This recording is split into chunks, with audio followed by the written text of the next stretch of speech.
I'm a trainer. Specifically, I train for the PV equipment for Sungrow. Customers and vendors come to Sungrow to be trained on inverters and BESS. I'm specifically under BESS. And are y'all counterparts, like a teaching duo?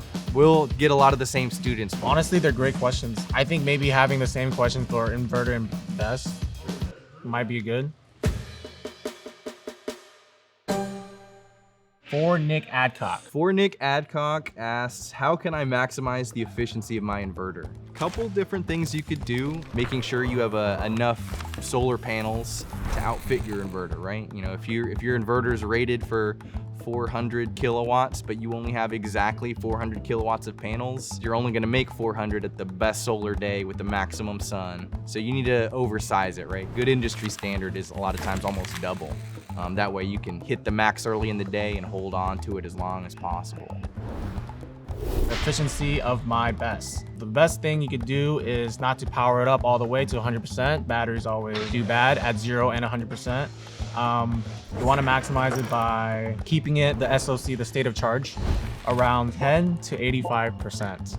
And also a lot of cleaning, I would say. You want to always make sure there's no dust, there's nothing covering the filters. You want to make sure that all the fans are running appropriately. Any damaging of the system, you want to make sure that is minimal. And if there is damage, if that needs to be replaced, please replace it.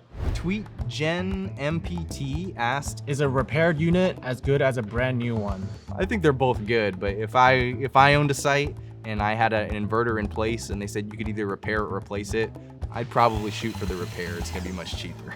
Just in the instance of a brand new one, you've got to go through the full commissioning process again. So you have to retorque everything, and you have to do your voltage checks and your polarity checks. You know, you're starting this up from the ground level. Whereas a repaired unit, you know, it's already been established, right? Typically a repaired unit is something that we know what was wrong. Once we've identified that, you know, shut it down, test it, make sure it's safe for us to put our hands in there, take the bad part out, put it in. There is some still testings that we do to boot it back up, so we're not, you know, pushing 100% out from the get-go, but it's much easier than starting a system up from scratch. Is a repaired unit as good as a brand new one? Yes and no. So if it's an old battery, it's not going to function as good as a new one, brand new one. But obviously, the parts they're replacing usually is going to be like the PCS or inverter, and those should basically do their job just as good. So yes and no. All right, Rayfield Solar asks, what does a day in the life look like for an electrical engineer? For me personally, it's a lot of learning. You know, every day is a new day and you got to learn everything. Even though you think you know everything about a system, there's always something new to learn. Over here, we do a lot of training because we're a training center. All the trainings are a bit different depending on the vendors that come. Some know some things that others don't. So the questions will always vary. A lot about O&M. They have a lot of questions about alarming as well. Once this alarm shows up, what do I do? We want to make sure that the things that we ask are going to be helpful when they go on the field. And also we want to make sure that they know what they're doing so that they're safe, whatever task they're out there to do.